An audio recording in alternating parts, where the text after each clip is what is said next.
94940072 మరియు 73. విజయవాడలో దహించు అగ్ని ఆశీర్వాద అభిషేక కూడిక ఆగస్ట్ 1వ తేదీన ఉదయం 10 గంటల నుండి ప్రారంభించబడును. ముఖ్య ప్రసంగికులు డాక్టర్ థామస్ గారు, దహించు అగ్ని మినిస్ట్రీస్, రాజమహేంద్రవరం. స్థలం చాంద్ కళ్యాణ మండపం, రైల్వే స్టేషన్ దగ్గర, పూర్ణానందపేట, విజయవాడ.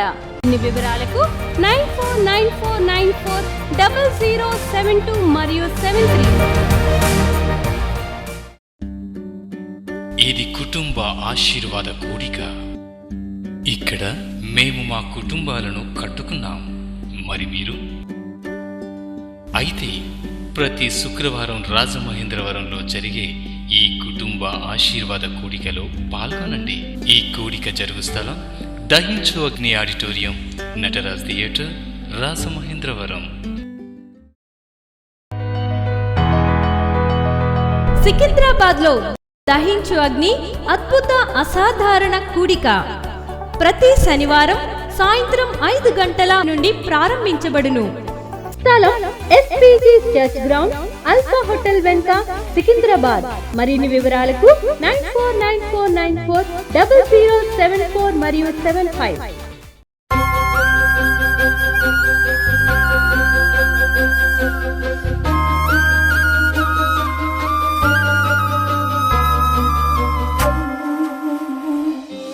సో యోవాను సువార్త 14:17 లోకము ఆయన ఎరగదు గనక ఆయన పొందనేరదు, మీరు ఆయన ఎరుగుదు గనక మీలోను మీతోను నివాసం చేయండి.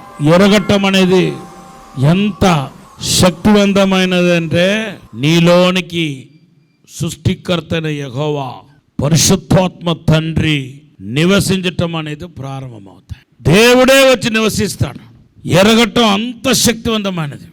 మొదటిగా నువ్వు పరిశుద్ధాత్మ ఎవరో రాతిపూర్వకంగా సందేశ రూపంలో తెలుసుకోవాలి. తర్వాతనే వ్యక్తిగతంగా ఎరగటం అనేది ప్రారంభించబడతాయి. అందుకోసం నువ్వు ఎంత వెల అయినా చెల్లించడానికి సిద్ధపడిపోవాలి. ఇంకొక 3 నెలలు, ఇంకొక 6 నెలలు, ఇంకొక సంవత్సరం పాటు నేను దేవుని ఎరగాలి, పరిశుద్ధాత్మని ఎరగాలి అంటూ దేవుని సన్నిధిలో ఉండిపోతే అది వేస్టింగ్ టైం కాదు. Waiting upon the lord is not a wasting time. దేవుని సన్నిధిలో కనిపెట్టడం అనేది వృధా కాదు అసలు. అబ్బా, ఎంత ఎక్కువ ఆయన పాదాల దగ్గర ఉంటూ ఆయన వాక్యం వింటూ బలపరచబడుతున్నావో అంత ఎక్కువ నువ్వు ఆత్మీయంగా బలపడతావు, నువ్వు దైవ దీవెన పొందుకుంటావు, దేవుడు నివసించే మందిరంగా మార్చబడతావు. జీవం కలిగిన దేవుడు నీలో నివసించుటకు మార్గాన్ని సరళం చేసిన ఒక మంచి భక్తుడు అవుతావు. ఇంకా నేను నేర్చుకోవాలి, ఇంకా నేను ఆత్మీయంగా బలపడాలి. ఎంత ఎక్కువ మనము శిశీర్కానికి ప్రాముఖ్యత ఇస్తున్నామో అంత ఎక్కువ మనము దీవించబడతాం. కొంతమంది స్కూల్ ఆఫ్ డినామినేషన్కి మా బైబిల్ తరపుదికి వస్తారు. 40 రోజులు ఉండటం వాళ్ళకి ఎంత బాధగా ఉంటుందో. ఆసక్తి లేదని అర్థం, దేవుని కోసం సమయం కేటాయించలేదని అర్థం. ఎవరెవరైతే శిష్యరికం అని పేరట, శిష్యుడు అని పేరట విలువైన సమయాన్ని ఇంకొక 3 నెలల్లో, 5 నెలల్లో, 6 నెలల్లో సమర్పించుకొని, ప్రభువా నేను ఇంకా నేర్చుకోవాలయ్యా, నీ పాదాల దగ్గర నేర్చుకోవాలయ్యా, నన్ను రూపాంతరపరచండి యేసయ్యా అంటూ ప్రార్థనలు గడుపుతున్నారో వారిని దేవుడు నాయకురాలుగా దేవుడు వాడుకుంటాడు. కాబట్టి మనకి ఇవ్వబడిన సమయాన్ని సద్వినియోగపరచుకోవాలి. తమ దేవుని ఎరుగువారు బలము కలిగి గొప్ప కార్యము చేస్తారు. ఎంతమంది అయితే తమ దేవుని ఎరగటానికి సమయం కేటాయిస్తున్నారో, దేవుని పాదాల దగ్గర గడుపుతున్నారో వారిని దేవుడు 2 ఆత్మతో అభిషేకించి హల్లెలూయా ఈ లోకానికి ఆశీర్వాదకరంగా వాడుకుంటాడు. సో ఈరోజు నా వాక్యం వింటున్న మిమ్మల్ని అందరినీ కోరేది ఏంటంటే, spend time with God, spend Bible పట్టుకుని కూర్చోండి, చదవండి, కాసేపు కొత్త నిబంధన అంతా చదివేయండి. కూర్చొని చదివేయండి.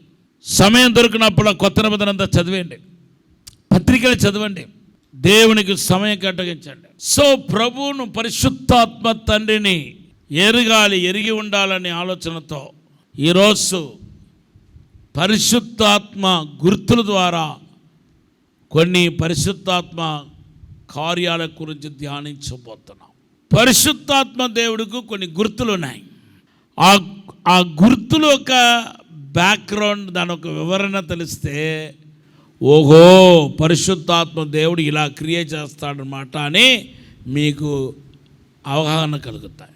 యేసు ప్రభు యోర్దాన్ నదిలో బాప్టిజం తీసుకోవడానికి వెళుతున్నప్పుడు పరిశుద్ధాత్మ దేవుడు శరీరాకారముతో పావురం వలె దిగి వచ్చాడు.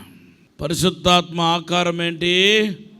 లూకాసు వార్త 3వ అధ్యాయం 21.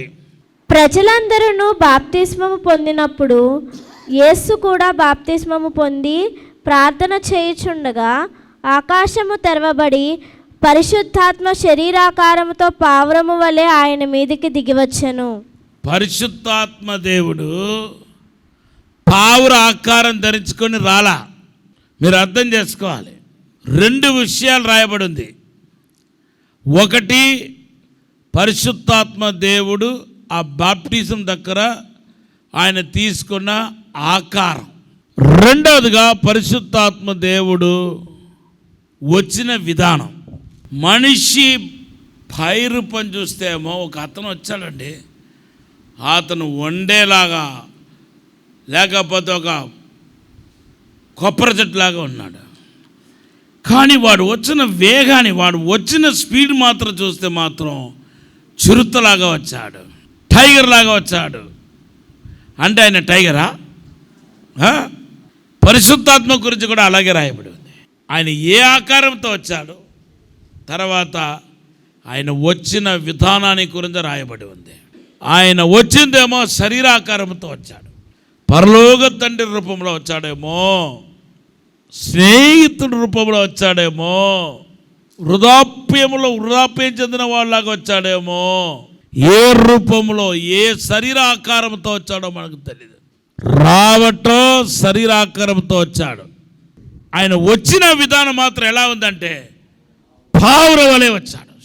పావురం ఎలా వస్తుంది? జిజ్జున వస్తుంది. అలాగే పరిశుద్ధాత్మ దేవుడు ఇలా వచ్చాడనమాట. కానీ రావటం మాత్రం శరీరాకారంతో వచ్చాడు. దేవుని నామానికి స్తోత్రం చెప్పండి.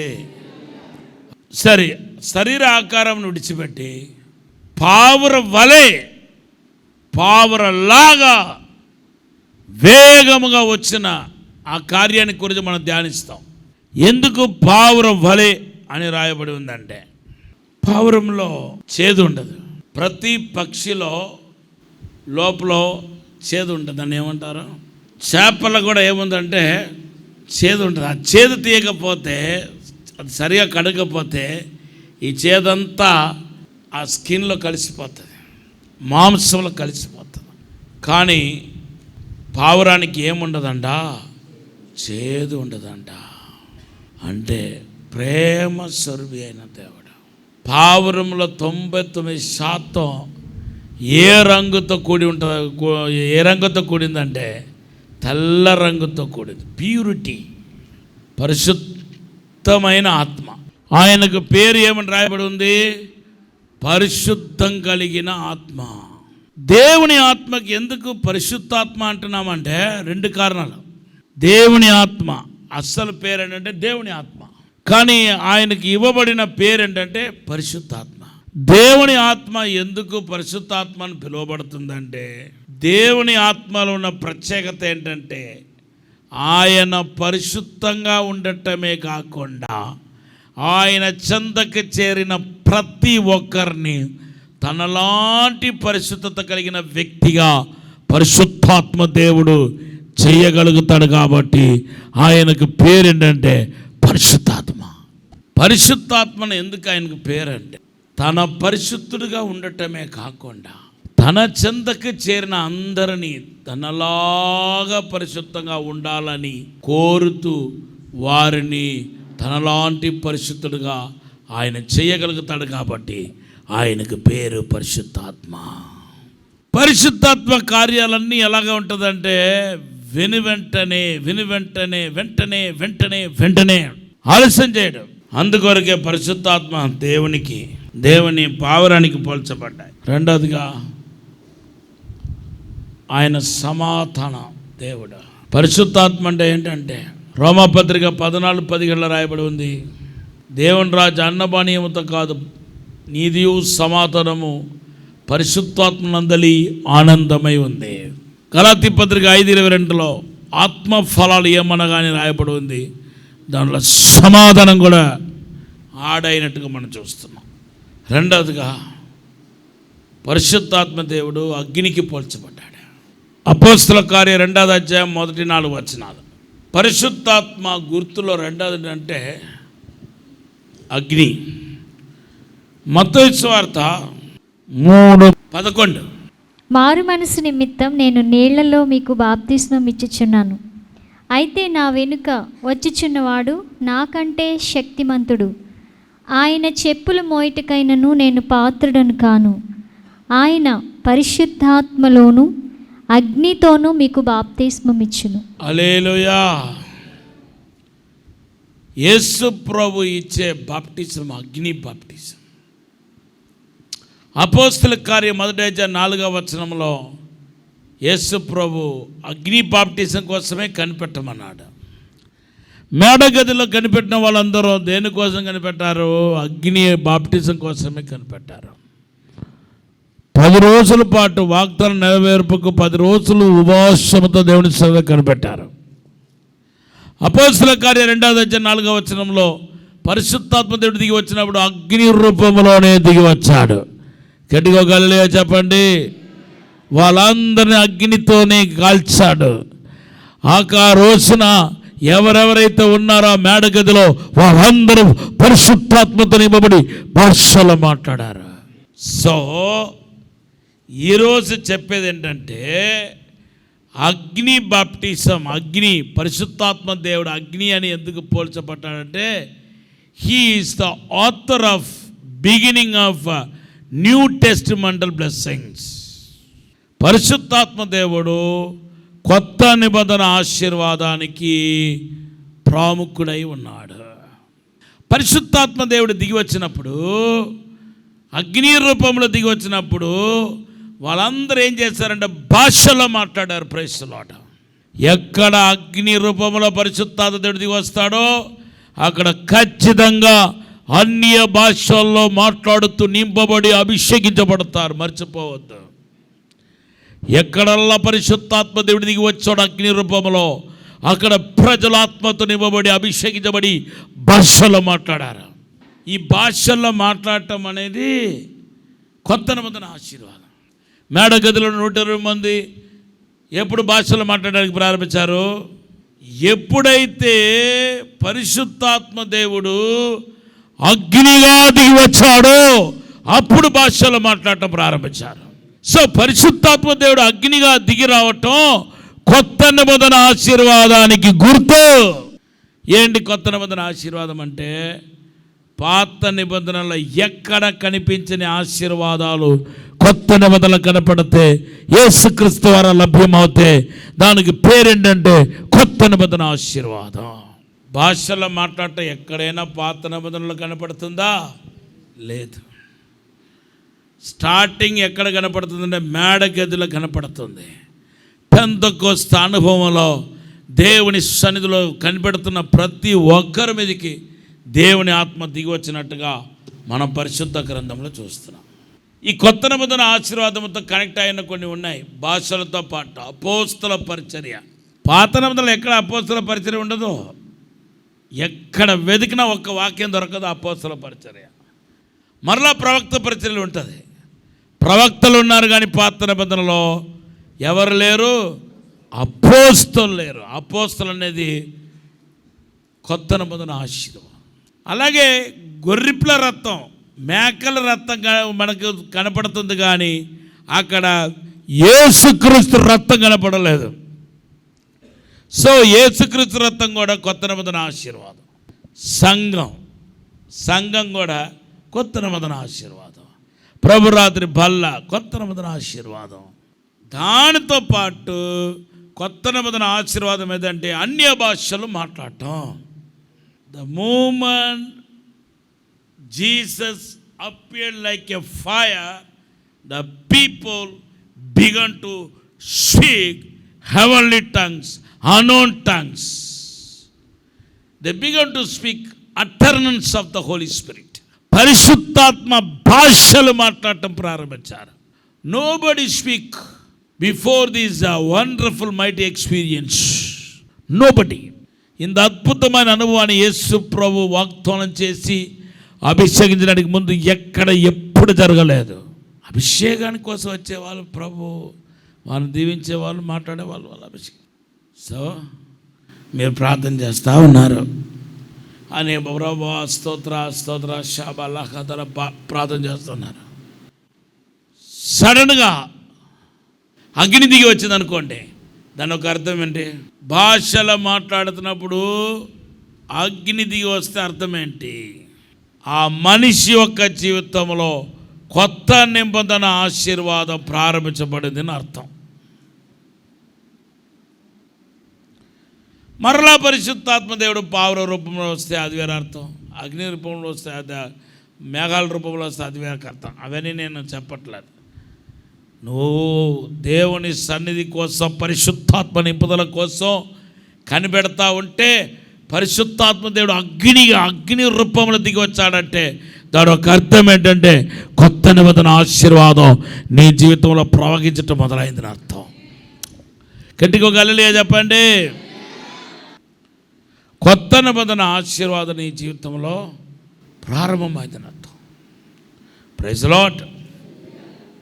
రెండవది చూడండి, నా వైపు చూడండి. పావురం, పరిశుద్ధాత్మ దేవుడికి గుర్తుగా ఉన్న పావురం అంత దూరంలో ఉందనుకోండి, మనకు కనపడవచ్చు, కనపడకపోవచ్చు. ఇంకా కొంచెం అంత దూరంలో ఉంటే ఎవరికి కనపడదు. వర్షం, పరిశుద్ధాత్మ దేవుడు వర్షానికి పోల్చబడలేదు, తర్వాత చెప్తాను దాని గురించి. తుప్పర్లు పడుతుంది వర్షం, ఆ తుప్పర ఎక్కడో పడుతుంది, మీకు తెలుసు, మీకు కనపడుతుందా చెప్పాలి.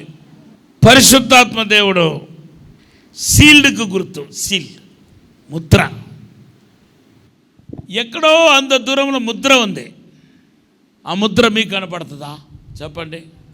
ఇక్కడ ఉండి ఒక 30 మీటర్స్ దూరంలో ఒక గేట్ ఉంది, ఆ గేట్లో ముద్ర వేశారు, నీకు కనపడుతుందా? కనపడదు. అదే గేటు దగ్గర, అంత దూరంలో ఉన్న గేటు దగ్గర అగ్ని మంట ఉందనుకోండి, కనపడుతుందా? సో అగ్నికి పరిశుద్ధాత్మ దేవుడు పోల్చడానికి గల కారణం ఏంటంటే దూరస్తులు కూడా పరిశుద్ధాత్ముడే దేవుడు. పరిశుద్ధాత్మ దేవుడును మనము ఫిజికల్ రలంలో చూడకపోవచ్చు, పరిశుద్ధాత్మ దేవుడిని శరీర నేత్రాలకు కనపడకపోవచ్చు, బాహ్య నేత్రాలకు కనపడకపోవచ్చు, కానీ ఆయన క్రియలు మాత్రం స్పష్టంగా వెరీ క్లియర్గా మనకు కనిపిస్తాయి, వెరీ క్లియర్గా కనపడతాయి. దూరంగా అగ్ని మంట దూరంగా ఉన్నా కూడా మనకు కనపడితే కనపడదా? చాలా దూరం మట్టుకు కనపడతాయి. అంటే దీని ఒక వాక్యం ఏంటంటే సమీపస్తులకు మాత్రము నేను దేవుడనా, దూరస్తులు కూడా దేవుడు నేనే. నేను సమీపస్తులకు మాత్రం దేవుడనా, దూరస్తులు కూడా దేవుడు నేనే. హల్లెలూయా. అందుకొరకు దేవుని యొక్క దివ్య స్వభావాన్ని చాటాల ఉద్దేశంతో ఆయన అగ్ని రూపం తాల్చాడు. పరిశుద్ధాత్మ దేవుడు తను అగ్నికి పోల్చుకున్నాడు. అందుకొరకు నువ్వు ఎంత దూరంలో ఉన్నా నువ్వు ఆయన కనపడతావు. ఇంకొకటి చెప్తున్నా, దూరంగా ఉన్న వారి గురించి ఆందోళన చెందబాకండి. దేవునికి దూరంగా ఉన్నవాళ్ళు, పాపాత్మల గురించి బాధపడకండి. దూరస్తులు కూడా ఆయనే దేవుడు కాబట్టి ఒక్కనొకప్పుడు ఆయన దేవుని చెత్త పట్టబడతాడు. నీ భర్త భర్త పట్టబడతాడు, నీ తోడ పుట్టిన వాళ్ళు పట్టబడతారు, నీ కుటుంబ సభ్యులు పట్టబడతారు, నీ చుట్టాలు బంధువులు అందరూ పట్టబడాల్సిందే. అందుకొరకు దూరస్తులు కూడా కనబడినట్టుగా ఆయన ఏ అవతారం ధరించుకున్నాడు? అగ్ని.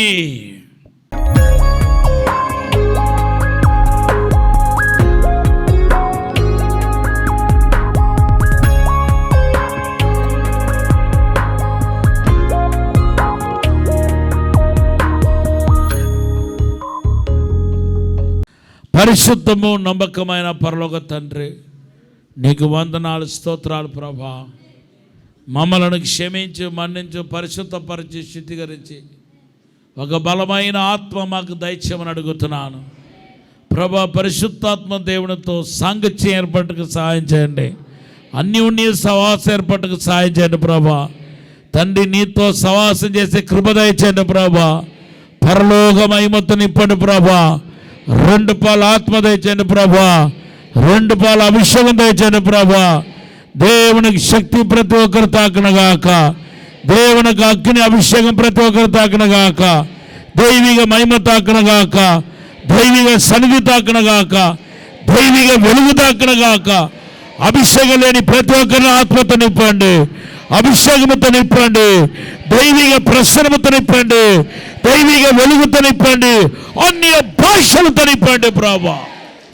ఇప్పుడే దీవించి బలపరిచి నడిపించమని యేసు నామములో అడిగి వేడుకుంటున్నాము తండ్రి, ఆమేన్, ఆమేన్. ముందుగా దేవునికి వందనాలు. నేను ఒక లారీ డ్రైవర్ని. మ్యాక్సిమం డొనమిస్కి వచ్చే వ్యక్తిని కాదు. నేను ఈ డొనమిస్కి వచ్చిన తర్వాత ఇక్కడ ఆత్మీయంగా ఎంతగానో బలపడ్డాను. ఆరోగ్యరాజు గారు చెప్పిన విశ్వాసం అనే ద్వారా బలపడ్డాను. కరిస్మా సిస్టర్ గారు చేసిన ఆరాధన ద్వారా నేను ఆత్మశక్తిని పొందుకోగలిగాను. డాడీ గారు చెప్పిన పరిశుద్ధాత్మ గురించి ఇంకా నేను పరిశుద్ధాత్మ శక్తిలో బాగా బలపడ్డాను. ఇక్కడికి రావడం వల్ల అనేకమైన కార్యాలను పొందుకోగలిగాను. చార్లెస్ గారు చెప్పిన హీలింగ్ గురించి కూడా, హీలింగ్ ద్వారా నేను స్వస్థత, విడుదల కూడా కలిగాను. ఈ డొనమిస్కి రావడం వల్ల నేను ఎంతగానో ఆశీర్వదించబడ్డాను. నా జీవితంలో ఎన్నో మేలుని పొందుకున్నాను. మొదటిగా దేవునికి వందనాలు చెల్లిస్తున్నాను. నా పేరు కొర్ర హరిబాబు. నేను అల్లూరు డిస్టిక్ నుండి వచ్చాను. అంటే నేను 4 yearsగా సేవ చేస్తున్నాను. అయితే నా సేవ అంత ఫలవంతంగా లేదు. అయితే ఇక్కడ వచ్చినాక ఇక్కడ జరిగే క్లాసులను బట్టి, ఇక్కడ వచ్చే బోధనలను బట్టి నేను చాలా ఆత్మీయంగా బలపరచబడ్డాను. ముఖ్యంగా డాడీ గారు చెప్పినటువంటి పరిశుద్ధాత్మ గురించినటువంటి బోధన బట్టి అయితే నేను చాలా పరిశుద్ధాత్మ అంటే ఏటో, ఆ పరిశుద్ధాత్మ ద్వారా వచ్చేటువంటి వరాలు ఏటో అంతే కూడా నేను చాలా నేర్చుకున్నాను, ఆత్మీయంగా బలపరచబడ్డాను. ఇప్పుడు నాకు ధైర్యం వచ్చింది, సేవలు ఎలా సాగాలనేటువంటి ఒక ధైర్యం నేను కలిగించాను.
డబల్ 072 మరియు 73. విజయవాడలో దహించు అగ్ని ఆశీర్వాద అభిషేక కూడిక ఆగస్ట్ 1వ తేదీన ఉదయం 10 గంటల నుండి ప్రారంభించబడును. ముఖ్య ప్రసంగికులు డాక్టర్ థామస్ గారు, దహించు అగ్ని మినిస్ట్రీస్, రాజమహేంద్రవరం. స్థలం చాంద్ కళ్యాణ మండపం, రైల్వే స్టేషన్ దగ్గర, పూర్ణానందపేట, విజయవాడ. అన్ని వివరాలకు 9494940072 మరియు 73. ఇది కుటుంబ ఆశీర్వాద కూడిక. ఇక్కడ మేము మా కుటుంబాలను కట్టుకున్నాం, మరి మీరు? అయితే ప్రతి శుక్రవారం రాజమహేంద్రవరంలో జరిగే ఈ కుటుంబ ఆశీర్వాద కూడికలో పాల్గొనండి. ఈ కూడిక జరుగు స్థలం దహించు అగ్ని ఆడిటోరియం, నటరాజ్ థియేటర్, రాజమహేంద్రవరం. సికింద్రాబాద్ లో దహించు అగ్ని అద్భుత అసాధారణ కూడిక ప్రతి శనివారం సాయంత్రం 5 గంటల నుండి ప్రారంభించబడును. స్థలం SPG church ground, alpha hotel వెనుక, సికింద్రాబాద్. మరిన్ని వివరాలకు 9494940074 మరియు 75. రాజమహేంద్రవరంలో దహించు అగ్ని అభిషేక ఆదివారపు ఆరాధన ఇప్పుడు ప్రతి ఆదివారం ఉదయం 9:30 నుండి ప్రారంభించబడును. తప్పక పాలు పొందండి, దైవిక ఆశీర్వాదం పొందండి.